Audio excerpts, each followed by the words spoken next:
ඊට පස්සේ තමයි මේ එතකොට ඩී.එස්. සේනානායක මහත්තයා තමයි ஓப்பன் செரமனி செய்தது 50 ஆமாண்டு கம்பெனியும் கேட்குது அவைக்கு உள்ள இப்போ பிஓஐ தான் முடிவெடுக்கணும் போன தேங்க்கிறாங்க அதை இந்த இந்தியன் இல்லைன்னா இந்தியத்தையும் கல் எடுத்தால் அது அப்போ அவர் கைத்தொழில் அமைச்சராக இருந்தது 50 ஆமாண்டு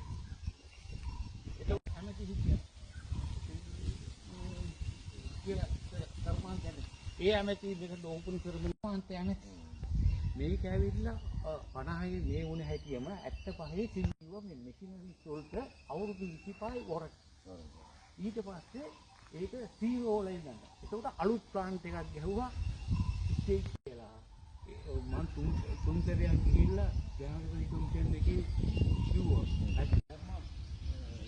කොළඹ ඕෆිස් එකේ පූල් එක ඊට පස්සේ මම කර්මාන්ත ඇමතිත් එක්ක කතා කරලා එයා වහම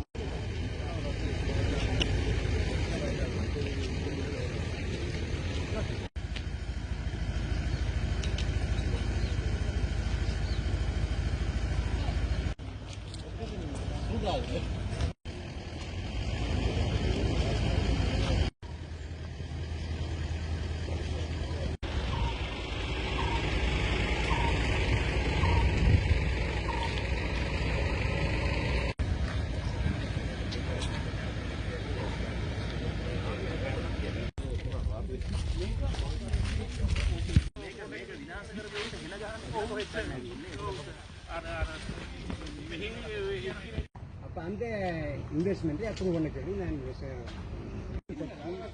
2500 கோடி ரூபாய் செலவில் போடுறதுக்கு நாங்கள் வீடோட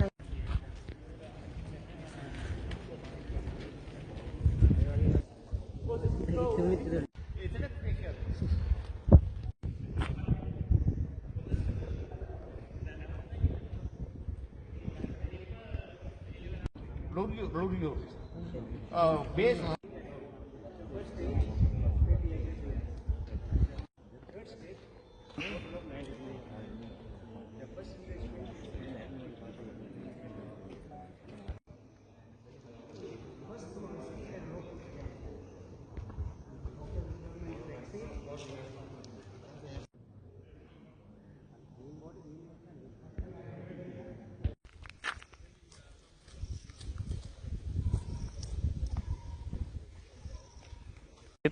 பொன்னம்பலம் விமல்நாதன். நான் காங்கேசன்துறையை பிறப்பிடமாக கொண்ட நான் லங்கா சிமெண்ட் நிறுவனத்தில் 34 வருஷம் கடமை செய்து கொண்டிருக்கிறேன்.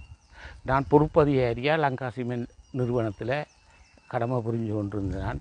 தற்பொழுதும் 10 நாள் எனக்கு வேலை தெரியிடம் இந்த இபிஎஃப் இடிஎஃப்காக வேண்டி இந்த தொழிற்சாலையின் வரலாறு 50ஆம் ஆண்டு ஜிஜி பொன்னம்பலம் கைத்தொழில் அமைச்சராக இருக்கக்குள்ள இந்த சீமெந்து கூட்டுத்தாபனம் துவங்கினது.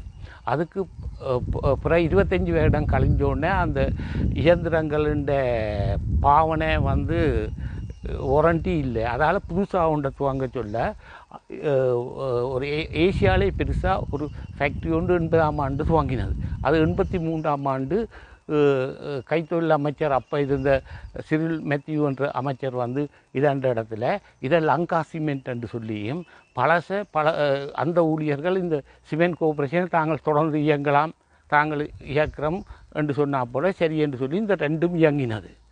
90ஆம் ஆண்டு ஜூன் 15ஆம் தேதி நாட்டில் ஏற்பட்ட யுத்தம் காரணமாக எல்லோரும் வெளியில் போனோம். இத்தவரை காட்டியும் இந்த தொழிற்சாலை இதே இதில் அதுக்கிடையில் இரும்புகள் நியாயமாக களவு போனது. நானும் 2-3 தினம் ஜனாதிபதி கமிஷனுக்கு போய் சாட்சி சொன்னேன். நான் பொறுப்பதிகாரியார்கள் இப்படி போகுதுண்டு என்னையும் என்ன செய்து நம்மண்டு கேட்டால் எங்கட அந்த அப்போ இருந்த சேமனும் சேர்ந்து தான் என்னையும் பிடிச்சி கொழும்புக்கு மாற்றி விட்டோம். ஆஃபீஸுக்கு ஹெட் ஆஃபீஸுக்கு போய் என்ன ஒரு ஆஃபீஸ் பூலில் வச்சுருந்த பிறகு நான் கைத்தொழில் அமைச்சர்கிட்ட போய் உண்மையில் சொன்ன பிறகு சேமனை ரிசைன் பண்ண சொல்லி திருப்பி இதாண்ட நான் இது இப்படியே இருக்குது.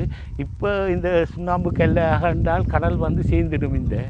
அதால் இப்போ இந்த இதன்படி ஒரு இதொன்றின்படி கிளிங்கரை கொண்டு அரைச்சி இங்கே சீமெந்து உற்பத்தியை செய்ததை மக்கள் எல்லாரும் விரும்பினோம். அடுத்த இங்கே இளைஞர் யுவதிகளுக்கும் இங்கே வேலை வாய்ப்புகள் எல்லாம் இதில் கிடைக்கும்.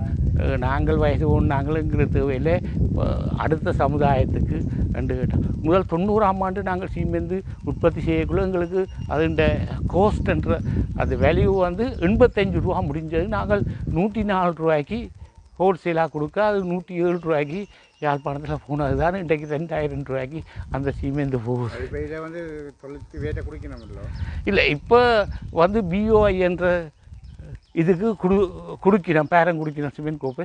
இனி அதை அமைச்சராக்கள் இந்த மாதிரி தீர்மானம் எடுத்து எந்த வழியில் இதை நம்ம அரசாங்கம் தனியாக செய்யுதோ இல்லாட்டி வெளியில் உள்ள முதலீட்டாளரை கொண்டு இதண்டுன்ற தீர்மானம் இன்னும் எடுபட இல்லை. ஆனால் வெகு விரைவில் அமைச்சராக்கள் சொல்லினோம். இப்போ இதை ஏதாவது ஒரு சிந்தனாண்டாலும் நானும் சொன்னால் துவங்குங்க சார், இந்த மக்களுக்கு வேலை வாய்ப்பு கண்டு. இப்போ அமைச்சராக்கள் இன்றைக்கு வந்து பார்வையிட்டு போட்டு இப்போ எங்களுடைய அந்த இந்த இதுக்கு தானே உப்பளம் பார்க்குறதுக்கு ஆனரவுக்கு போயினோம். ஆனால் ஏதோ ஒரு வழியால் தொழில்துறையால் துவங்கி சென்று கேட்டால் மக்களுக்கும் எல்லாருக்கும் சீமெந்து விலையும் ஒரு 1000 ரூபாய்க்குள்ள வந்து மக்களுக்கு வீடு கட்டி இருக்கக்கூடியதாக இருக்கும். இது வந்து 670 ஹெக்டரை உள்ளடக்கியாக இருந்தது.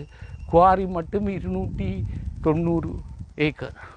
அதில் நியூ குவாரி, பழைய குவாரி, இதெல்லாம் இப்போ ஒரு 35 வருஷமாக அதெல்லாம் கொஞ்சம் மூடப்பட்டு வந்துட்டுது.